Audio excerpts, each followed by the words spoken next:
you guys are practically taking steps in the initiatives you're involved in to move humanity forward. Do you feel that entities like the Catholic Church, like the Pope, are they participating in the work you're doing? Are they adding value? Is there ways that they could be doing more?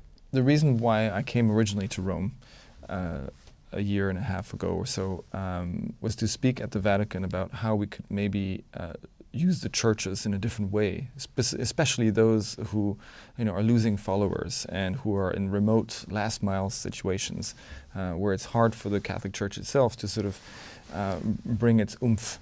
And maybe as we currently see in the public perception, the Catholic Church is not necessarily a technologically or pro-technology or technology optimistic, if you want, institution.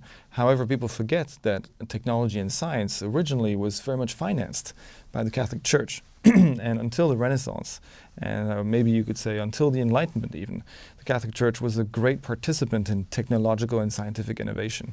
And I think there's an opportunity to go back to that. So what I presented was how you could transform these churches into educational grounds for technology and prepare people for the next steps, which meant that they would see the Catholic Church and faith as in collaboration with being a civic actor and player. And that's, if you want, what really got me excited, and that was the moment of birth of the Laudato Si Challenge, was really this observation that the Pope is the first one, really in our time, to appreciate the authority, the moral authority he can have in a world with a lack of clear leadership. And so there's so much more that the institution can do, and the Pope himself. However, it's already incredibly impressive how much courage and audacity he's put into the mix. And I think he's the Mandela of the moment, if you want.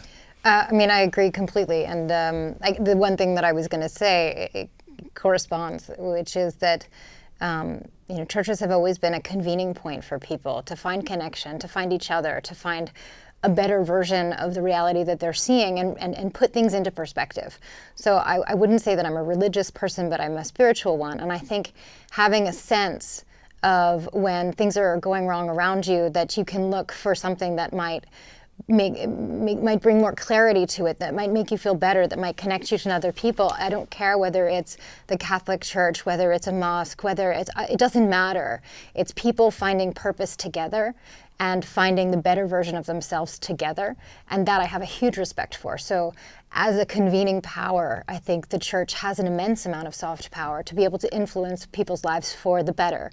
But it's not necessarily, of course, the Vatican is a beautiful, historic place that has supported a lot of initiatives over the years. There's also, not everything is perfect in every organization.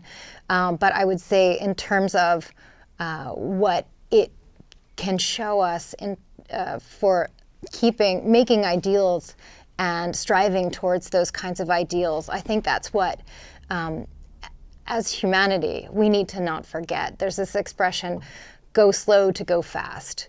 And that means, the more that things accelerate, the more the pace of exponential technology and the pace of our lives goes quickly, the more we need these reflective moments to slow down and say, hey, where are these horses taking us? And are these the horses that we want to take us? And do we want to go there?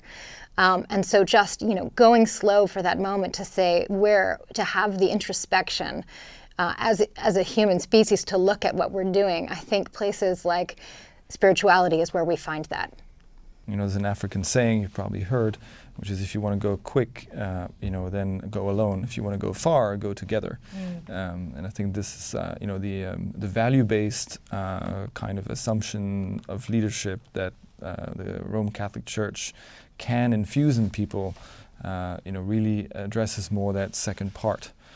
And right now, I think we need to think far, because we have become short-termist societies. And so that's not to say that it's about the Catholic faith itself, and not disrespecting it either, but it could be in concert with, imams from around the world, with the Dalai Lama, with whomever who has a moral integrity within a faith-based organization. Khaliya, Thomas, both extraordinary humans. Thank you very much for taking the time. Thank you. Thank you.